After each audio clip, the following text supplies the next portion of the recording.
मोमिन होना जरूरी है, इसलिए कि बगैर ईमान के अल्लाह के बारगाह में कोई अमल कबूल हो ही नहीं सकता। इन्नल्लाह यरफ़उ बिहाज़ल किताबि अक़वामुन व यदउ बिही आख़िरीन।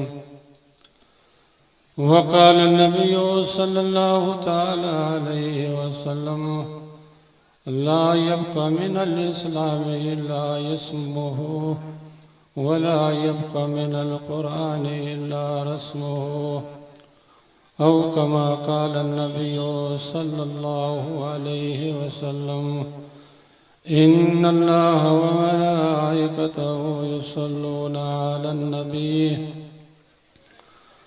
या अय्युहल्लज़ीना आमनू सल्लु अलैहि व सल्लिमू तस्लीमा। अल्लाहुम्मा सल्लि अला सय्यिदिना व मौलाना मुहम्मदिन व अला आलि सय्यिदिना व मौलाना मुहम्मदिन व बारिक व सल्लिम सलातन व सलामन अलैका या रसूलल्लाह सल्लल्लाहु तआला अलैहि वसल्लम। मोअज़्ज़ज़ और मोहतरम हाज़िरीन महफ़िल, अल्लाह जल्ल शानहू का शुक्र है, फजल है, करम है कि उस ज़ात पाक ने आपको और हमको ज़िक्र खुदा, ज़िक्र मुस्तफ़ा के महफ़िल में आने की तौफ़ीक़ अता फरमाई। एक मुसलमान की, एक मोमिन की, एक हुजूर की उम्मती की ज़िंदगी की सबसे बेहतरीन लम्हात वही है, सबसे अफजल तरीन ज़िंदगी वही ज़िंदगी है जो ज़िंदगी ज़िक्र व अज़कार में गुज़र जाए, इताअत व बंदगी में गुज़र जाए, मस्जिद में गुज़र जाए, वालिदैन की खिदमत में जो ज़िंदगी गुज़र जाए, गरीबों यतीमों की मदद में जो ज़िंदगी गुज़र जाए, वो सबसे बेहतरीन ज़िंदगी है, वही सबसे असल तरीन जिंदगी है। शेख सादी अलैहि रहमत फरमाते हैं कि जिंदगी आमद बराए बंदगी, जिंदगी बेबंदगी शर्मिंदगी। अल्लाह ने जो जिंदगी दी क्यों है? अल्लाह ने जो इतनी नेमतों से आप और हमको नवाजा है, ये नेमतें दी क्यों है? और ऐसे ऐसे नेमतें अल्लाह ने दी हैं कि अगर थोड़ी देर के लिए न मिले तो इंसान की जिंदगी खत्म, इंसान जिंदा रह ही नहीं सकता है। मसलन ये हवा ऑक्सीजन है, अगर ऑक्सीजन अंदर चला जाए और बाहर ना आए तब भी इंसान की जिंदगी खत्म, और वही हवा अगर बाहर आ जाए अंदर न जाए तब भी इंसान की जिंदगी खत्म हो जाएगा, इंसान जिंदगी रह ही नहीं सकता। तो अल्लाह ने हम और आपको जो जिंदगी दी है, तरह तरह की नेमतों से नवाजा है, ये जिंदगी क्यों दी है, इस पर आप और हम कभी गौर करने के लिए तैयार है नहीं, कभी सोचने के लिए तैयार है नहीं, कभी समझने के लिए तैयार है नहीं। आज तो हम लोगों का ये हमारे मुआशिरा का ये मिजाज बन चुका है, हमारे इस माशरा का सुबह से शाम तक ये कोशिश जारी है कि जिंदगी आया है तो मकान बनाने के लिए आया है, जिंदगी आई है तो दुख कोठी बनाने के लिए आई है, दुनिया और दौलत जमा करने के लिए आया है। नहीं मुसलमानों, ये जिंदगी अल्लाह ने दी है तो इताअत व बंदगी के लिए दिए, जिक्र व अज़कार के लिए दिए, दुरूद पढ़ने के लिए दिए, कुरान पर अमल करने के लिए दिए, हुजूर की सीरत के मुताबिक अपनी जिंदगी गुजारने के लिए दिए। और ये जिंदगी इतनी अहम जिंदगी है, इतनी मुकद्दस जिंदगी है, 60 साल 70 साल 50 के साथ की जिंदगी, कि इसी जिंदगी पर जन्नत व दोज़ख का दारोमदार है। इसी जिंदगी पर कब्र की कामयाबी और नाकामी का दारोमदार है। इसी जिंदगी पर मैदान महशर की गर्मी से बचने का दारोमदार है। क्या मतलब है? मतलब ये हुआ कि ये जो दुनिया की जिंदगी, जो आजमाइश की जिंदगी है, ये जिंदगी का अगर हम लोगों ने अल्लाह और अल्लाह के रसूल के हुक्म के मुताबिक बसर की, मस्जिद में बसर की, नेक अमाल में बसर की, और ईमान के हालात में हम लोग दुनिया से रुखसत हो गए, तो कब्र जैसी जगह, जैसे तन्हाई की जगह, जैसे अंधेरे का मुकाम, जैसे कीड़े मकोड़ों का मुकाम, जिसमें कोई इंसान जाने के लिए तैयार नहीं, वही कब्र क्या बनेगा? अल्लाह के रसूल इरशाद फरमाते हैं कि यह कब्र क्या बनेगा? रौज़तुम मिन रियाज़िल जन्ना, जन्नत के बागीचों में एक से बागीचा बनेगा। वही कब्र जिस इंसान तस्वुर करके घबराने लगता है, जो कोई इंसान उसमें जाने के लिए तैयार नहीं। हुजूर फरमाते हैं कि जो मोमिन ये 60 साल 50 साल की जिंदगी अल्लाह हर मुसलमान को तौफीक अता फरमाए, ईमान में गुजारे और नेक आमाल में गुजारे, तो वही कब्र क्या बनेगा? रौज़तुम मिन रियाज़िल जन्ना, जन्नत के बागीचों में से एक बागीचा बनकर के आए।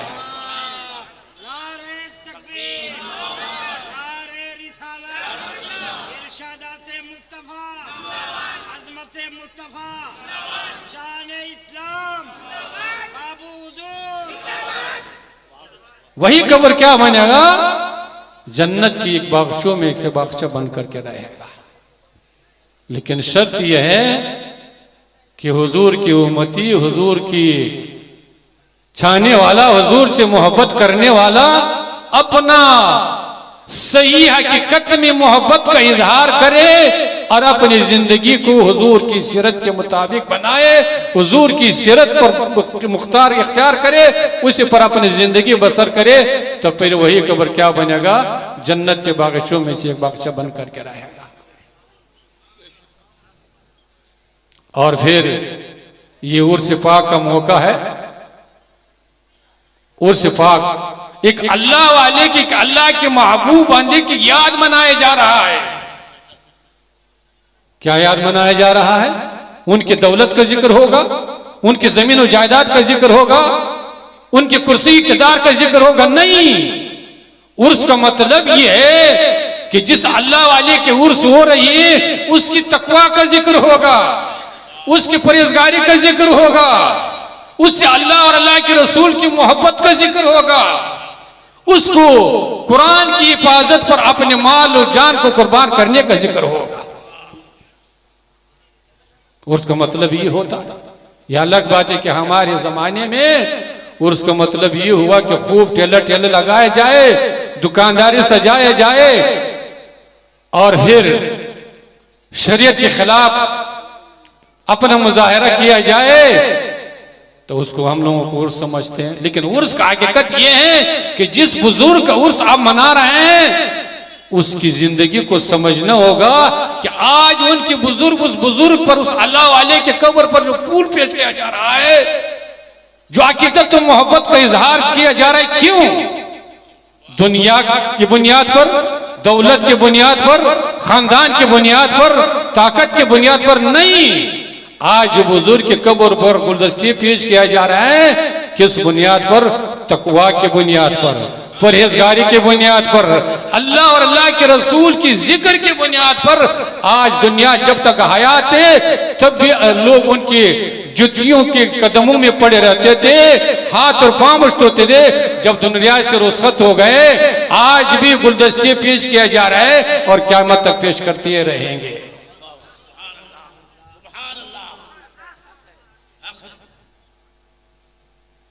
और कुरान हकीम ने इसका जिक्र फरमाया है। कुरान हकीम के अंदर हर चीज का बयान मौजूद है। तिब्यान लिकुल्लि शैइन, हर चीज का बयान क्या है? कुरान के अंदर मौजूद है। यह अलग बात है कि हमारे मुसलमान कुरान पढ़ने के लिए तैयारी क्या है? हमारे मुसलमान कुरान पढ़ने के लिए तैयार है नहीं, माना तो दूर की बात है। कुरान में क्या लिखा है, इस आयत का क्या माना है, क्या मफहूम है, क्या तफसीर है, हमारे मुसलमान तो कभी उसको समझने के लिए, उसको मुताला करने के लिए तैयार है नहीं। मुहक्किकीन ने तहकीक किए हैं कि दुनिया में सबसे ज्यादा पढ़ने वाली किताब है कौन सी? किताबें तो बहुत सारी, एक से एक लोग किताब लिखते हैं, इंजीनियरिंग में लिखते हैं, डॉक्टरी में लिखते हैं, साइंस में लिखते हैं, कौन कौन किताब लिखते हैं, किसी कहानी की किताब लिखा जाता है, लेकिन मुहक्किकीन ने तहकीक किया कि दुनिया में सबसे ज्यादा पढ़ने वाला किताब है कौन सा। तो मुहक्किकीन इस नतीजे पर पहुंचे हैं कि दुनिया में सबसे ज्यादा पढ़ने वाला किताब क्या है? कुरान हकीम है, अल्लाह का मुकद्दस किताब है। एक ही किताब लोग लिखते हैं, लेकिन मुहक्किकीन ने तहकीक किए हैं कि दुनिया में सबसे ज्यादा पढ़ने वाले किताब कौन है? कुरान हकीम है, अल्लाह की मुकद्दस किताब है। और मुहक्किकीन ने ये भी तहकीक किए हैं कि दुनिया में तो बहुत सारी किताब लिखी जाते हैं, एक से एक किताब लिखते हैं, लेकिन बार बार कौन से ज्यादा किताब पढ़ा जाता है?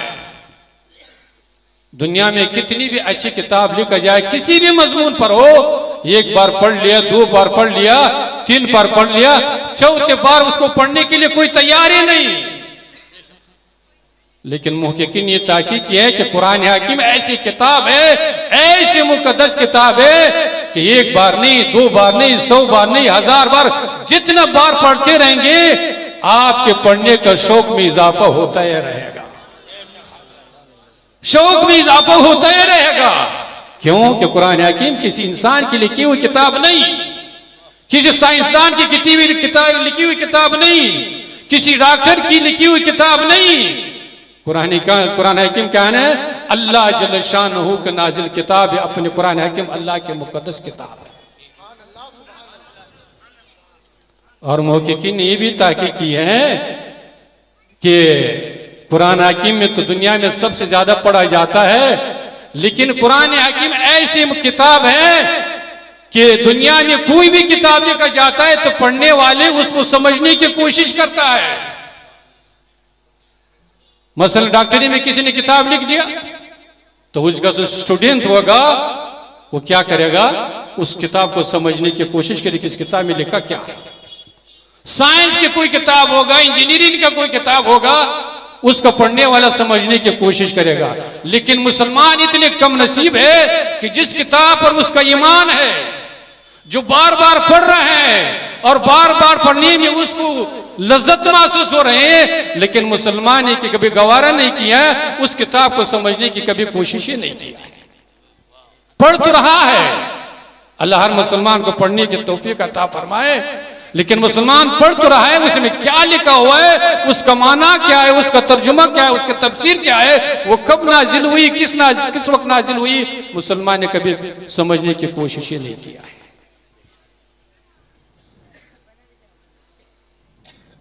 तो उस मुकद्दस किताब में जिसमें हर चीज का बयान मौजूद है, अल्लाह जल्ल शानहू ने उस किताब के अंदर वली किसको कहते हैं, बुजुर्ग किसको कहते हैं, इसको भी बयान फरमाया है। आज तो हमारे और आपके नजदीक क्या है? जिसका लंबा जुबा हो जाए, जिसको बेहतरीन चमक दमक हो जाए और जिसके हाथ में 50 अंगूठी होंगे, हमारे और आपके नजदीक क्या है? उसको वली समझा जाता है, उसको बुजुर्ग समझा जाता है। लेकिन अल्लाह ने क्या मियार मुकर्रर किया है कि वली कौन है, अल्लाह के महबूब बंदा कौन है, बुजुर्ग कौन है, इसका मियार क्या है? इसको कुरान हकीम ने 2 लफ्जों में बयान कर दिया है, ज्यादा नहीं, 2 लफ्जों में बयान कर दिया है।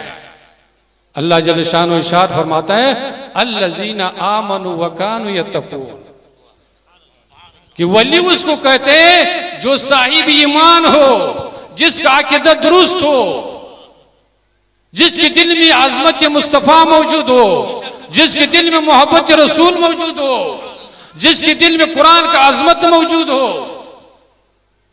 जो साहिब ईमान हो। सबसे पहले वो सब क्या बयान किया गया? जो साहिब ईमान हो, एक वली के लिए क्या होना जरूरी है? मोमिन होना जरूरी है। इसलिए कि बगैर ईमान के अल्लाह के बारगाह में कोई अमल कबूल हो ही नहीं सकता। नमाज पढ़े, तिलावत कीजिए, जिक्र वास्कार कीजिए, जिंदगी भर इबादत कीजिए, अगर आपके दिल में अजमत कुरान नहीं, मोहब्बत मुस्तफ़ा सल्लल्लाहु अलैहि वसल्लम नहीं, तो आपका नमाज पढ़ना भी बेकार है, आपकी तिलावत करना भी बेकार है, आपकी इबादत करना भी बेकार है, आपकी तकवा और परहेज़गारी भी बेकार है, अल्लाह के बारगाह में कबूल हो ही नहीं सकता। इसलिए कि हुजूर के जमाने में भी मुशरिकीन क्या करते थे, मुनाफिकीन क्या करते थे, खाना काबा का तवाफ भी करते थे, हाजियों की खिदमत भी करते थे, हाजियों को पानी भी पिलाते थे। लेकिन कुरान ने फैसला दिया कि इस नेक अमल की कबूलियत के लिए सबसे पहले क्या जरूरी है, मोमिन होना, ईमान होना शर्त जरूरी है। इसलिए हमारे उलमाए किराम सबसे पहले अकीदे पर जोर देते हैं, ईमान पर जोर देते हैं। इसलिए कि ईमान इतना अहम नेमत है, इतना मुकद्दस नेमत है कि उलमा ने लिखा है कि इंसान दुनिया की जिंदगी में नमाज नहीं पढ़ सका, तिलावत नहीं कर सका, नेक अमल नहीं कर सका, लेकिन ईमान लेकर के दुनिया से रुखसत हो गया। अल्लाह हर मुसलमान को ईमान पर खातिमा नसीब फरमाए। कम से कम आमीन तो बोलो, कहीं कबूल हो जाएगा। इस जबान अल्लाह किस लिए दिया है? जबान दिए हैं दुरूद पढ़ने के लिए दिए, तिलावत करने के लिए दिए, नेक जुमलों में इस्तेमाल करने के लिए दिए। तो उलमा ने लिखा है कि इंसान दुनिया में नेक अमल नहीं कर सका, लेकिन ईमान पर उसका खातिमा हो गया। तो उलमा लिखते हैं कि दुनिया में जो नेक अमल से महरूम रहा, नमाज नहीं पढ़ सका, तिलावत नहीं कर सका, नेक अमल नहीं कर सका, तो अपनी बदअमली का तो उसको सजा मिलेगा। लेकिन अल्लाह के फजल करम से इस ईमान की बदौलत जो दुनिया से लेकर के चले गया, एक न एक क्या होगा, जन्नत में जरूर पहुंच जाएगा।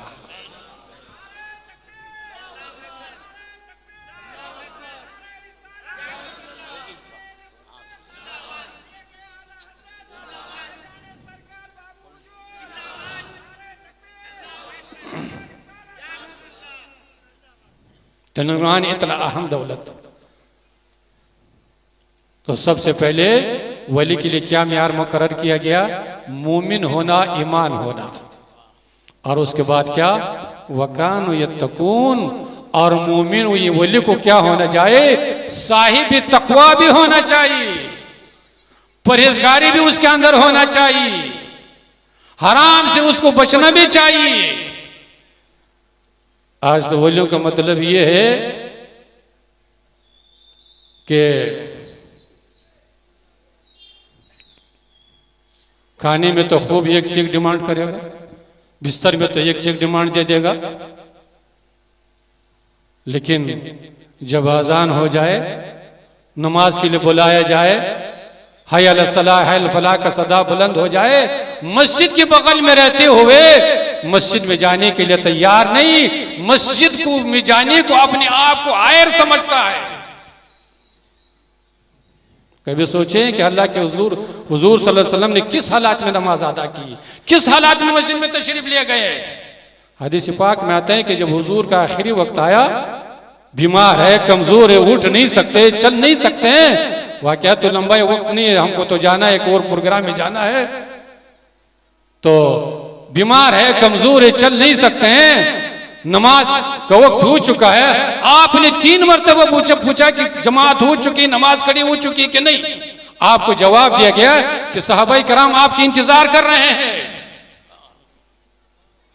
3 मरतबा उस हाल में, उस कमजोरी के हालात में हदीस पाक में आता है कि हुजूर सल्लल्लाहु अलैहि वसल्लम ने एक हाथ को एक साहबी के कंधे पर रख करके, दूसरे हाथ को दूसरे साहबी के कंधे पर रख करके, और पांव घसीटते हुए मस्जिद नबी की तरफ तशरीफ ले गए। हदीस पाक में जो हमारे उलमाए कराम यहाँ एक से एक अल्लाह सबकी इल्म अमल में बरकत अता फरमाए, यहाँ उलमा मौजूद है। तो दूसरा म्यार, दूसरी सिफत क्या, वली के लिए क्या होना जरूरी है, मुत्तकी और परहेजगार होना जरूरी है। यही 2 सिफत अगर किसी अंदर पाए जाए, तो चाहे किसी भी खानदान से हो, किसी भी इलाके से हो, किसी भी जबान से उसका ताल्लुक हो, बिहार का हो, बंगाल का हो, अरब का हो, अजम का हो, अगर वो साहिब ईमान है और उसके अंदर तकवा और परहेजगारी पाया जाता है, अल्लाह के कुरान के हुक्म के मुताबिक वो क्या है, अल्लाह का वली है, अल्लाह का महबूब बंदा है।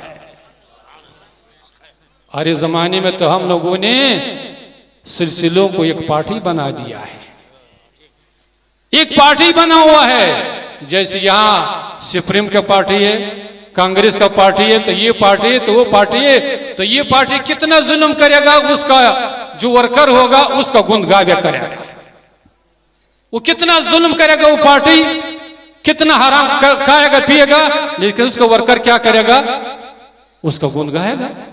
और हमारे जो सिलसिले इस वक्त चल रहे हैं, चाहे उसके पीर साहब नहीं बोलना चाहिए, कितना ये करेगा, उसको गुनगावे करेगा।